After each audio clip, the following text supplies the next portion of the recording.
أعوذ بالله من الشيطان الرجيم بسم الله الرحمن الرحيم الحمد لأهله والصلاة والسلام على أهلها أما بعد فقد قال الله تبارك وتعالى في قرآنه المجيد فأعوذ بالله من الشيطان الرجيم هن لباس لكم وأنتم لباس لهن. ناظرین محترم، کوم موضوع حواله څخه تاسو خدمت کې یو سیریز غوړو څه گفتگو وکړو، هغه د ازدواجی زندگی او ازدواجی زندگی مسائل او آفات و بلیات و یغه حل. نن سبا معاشره کې یوه چیلنج څه کوم دی، یو چیلنج مو ته ازدواجی زندگی او تعلقاتو مسله ده. څه اکثرو کورو کې جګړې، لانجې، دعوې او بیا طلاق مسالې څه نن سبا زیاتیږي ده او ایدي څومره نتایج دي، بد نتایج دي، هغه د معاشرې باندې پریوځي. او ډیر کسان چونکې زندگی صحیح اصولو نه آگاه نه دي، زندگی تیرولې آدابو نه، اصولو نه، اسلام کوم رولز اصول خیلی دي مو ته هغوی نه آگاه نه یو، نو دې وجې نه کله ازدواج زندگی ته انسان ورنوځي نو ډیر زیاتو مشکلاتو سره د انسان روبرو شي. زه غواړم څو کلیپو کې باقاعده دې باندې لږ گفتگو وشي، اسلامي نقطه نظر سره، شرعي نقطه نظر سره، څه الهي نقطه نظر دی ده. نو تا داسې مو سوچ وکړو خپل زندگی باندې، څه کوم ځای کې مو غلطۍ کوو، کوم ځای کې مو زندگی باندې صحیح پوه نه یو.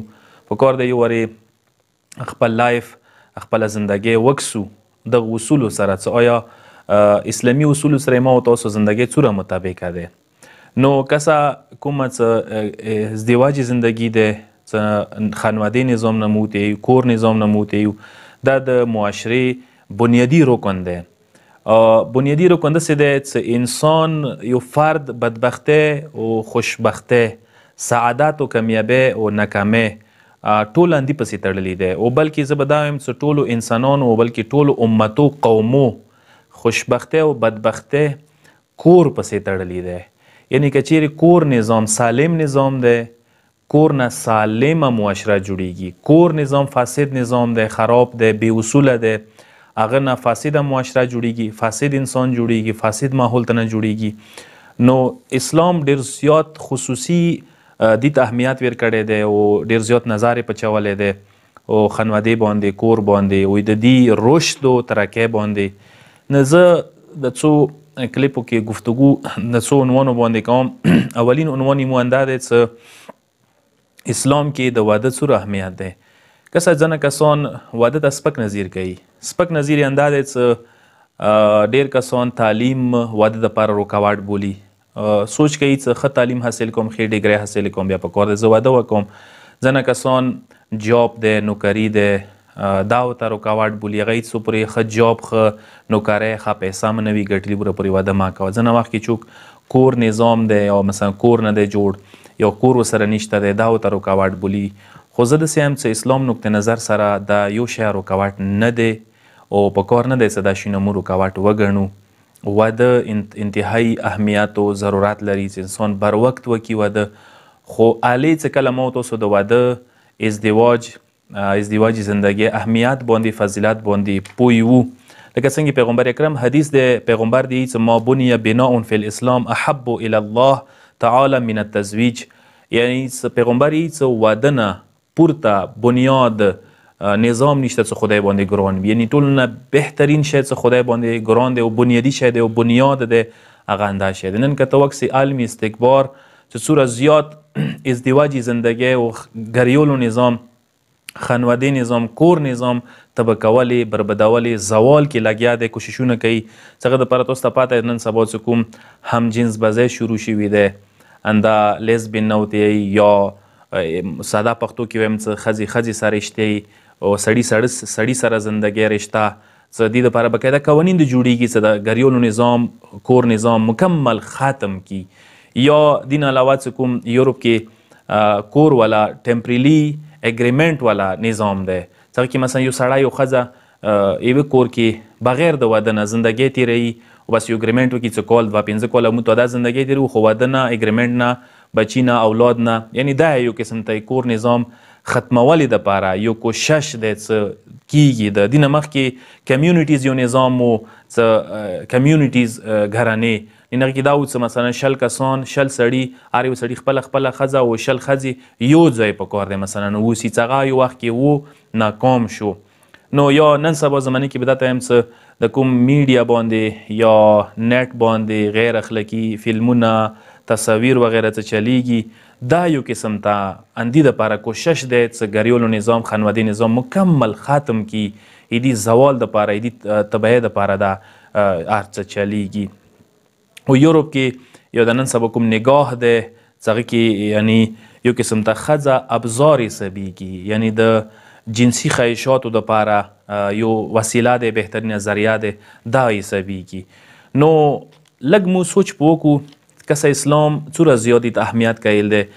زه ابتدایي شیان دا ته ښیم څه خانوادې کور نظام جوړولې اهداف چی دي، مطلب چې انسان مثلا واده کوي، هغه کور جوړوي، هغه زندگی تشکیل کوي، ازدواجی زندگی، هغه څه اهداف دي. کسه ایدی هدف صرف جنسی هدف نه دی، څه صرف جنسی هدف یو لکه څنګه غرب کې جنسی هدف مثلا مد نظر ساتلی شوی دی، څه هغوی مثلا ښځې ته دا نظیر کوي چې هغه صرف جنسی هدف حاصلولې دپاره یوه بهترینه ذریعه دی. قرآن مجید ته که سترګې وغړئ بهترین آیه دا دی، پروردگار عالم سوره روم آیت نمبر 21 کې یایي څه ومن آیاته ان خلق لکم من انفسکم ازواجا لتسکنوا الیها وجعل بینکم مودة ورحمه ان فی ذلک لآیات لقوم یتفکرون. پروردگار عالم یایي چې پروردگار نخ کنه و نخ که انده ازدواجی زندگی ده، خځې سړي رشتې والا مسله ده چې خپلو منځو کې واده وکړي او ازدواجي زندگی جوړه کړي، ایدي فایده لتسکنو الیها سکون ده، وجعل بینکم مودة ورحمه مودت و رحمت ده. او کسه دې ځای کې چې کومې آیې کې اشاره شوي ده، اولینه نکته هم دا ده څه ازدواجي زندگی کې انسانی نسل بقا اندی کې ورکې ده، یعنی که چیرې انسان نسل نن بقی ده جری ده مخته څي نو هغه اندغه ازدواجي زندگی برکات سره ده. دویم شی چې هغه ډېر مهم دی چې هغه اصلي هدف هم د ازدواجي زندگی نه، هغه د زندگی کې آرامش و سکون و اطمینان، څه لتسکنو الیها ویلي څه ښځه سړی یو بل ته محتاج دي، مکمل دي د یو بل مکملوي. او انځکه دا ایدي فطرت کې د ښځې او سړي دا شی یخی شوی دی، یعنی ښځه سړي نه بغیر ناکیسه دی، سړی ښځې نه بغیر ناکیس دی.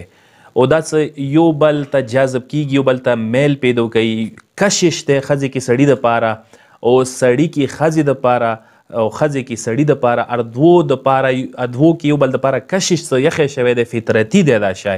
ویلې څه هر یو ناقص دی ابل ذریعې سره کمپلیټ کیدای شي، ابل ذریعې سره لذا کسه هر یو مثلا سړی مشتاق د ښځې، ښځه مشتاق د سړي دی، تا دا څه یوه بل نیاز و احتیاج برطرف کی.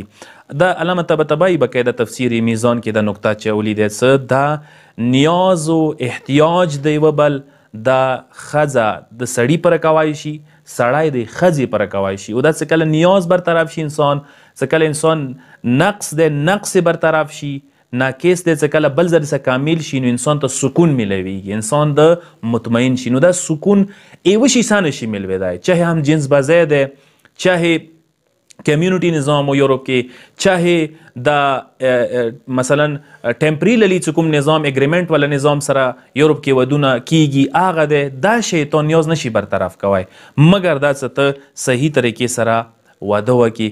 او اصلي هدف دا د واده انده چې انسان ته سکون میلو شي، آرامش میلو شي. تاسو وکسوی معاشرې کې که تاسو وکسوی اضطراب و بیچینه واجنه انسان ډیر زیات ظلمونه جنایات او ظلم کوای شي.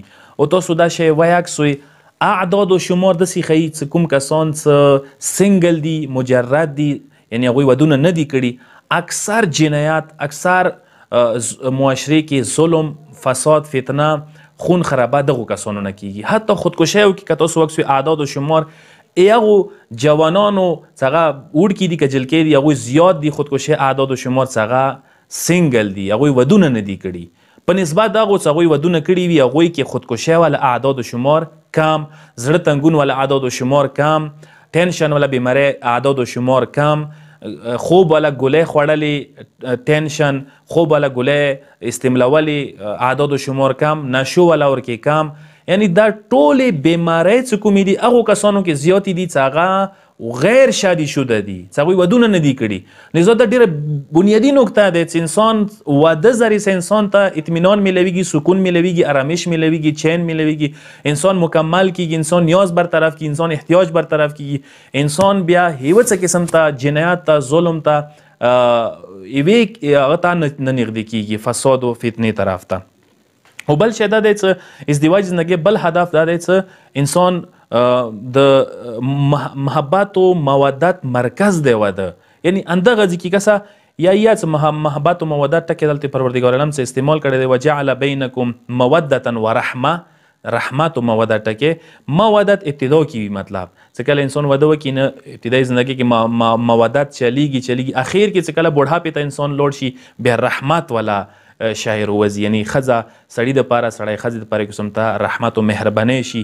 یا ویلی شوي دي چې غوټو کې مودت والا مسئله رڅي، وړو بچیو دپاره رحمت والا مسئله رڅي کور نظام کې. او بل شی چې مهم ترین شی دی هغه دا دی چې واده اخلاقی حواله سره انسان جوړوي. اخلاقی کې ټولو نه زیات انسان تقوا او پرهیزګارۍ مسله ده. لکه څنګه قرآن کې تاسو سترګې وغړوئ، پروردګار علمي څه لباس التقوا ذالک خیر، سوره اعراف 26 نمبر آیه کې پروردګار علمي څه تقوا والا لباس بهترین لباس ده. او بیا بل ځای کې پروردګار عالم سوره بقره 187 نمبر آیت کې هن لباس لکم وانتم لباس لهن، ښځه سړي دپاره لباس ده، سړی ښځې دپاره لباس ده. هلته پروردګار علم څه بهترین لباس تقوا دی، بیا څه لباس ښځه ده سړي دپاره، او سړی لباس ده ښځې دپاره.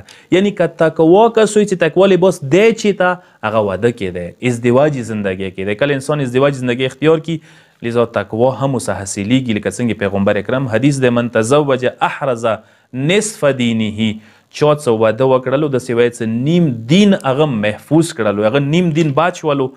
او بل حدیث کې راغلی دی ما من شاب تزوج فی حداثة سنه الا عج شیطانه یا ویل عصم مني ثلثي دینه فلیتق الله العبد فی الثلث الاخر.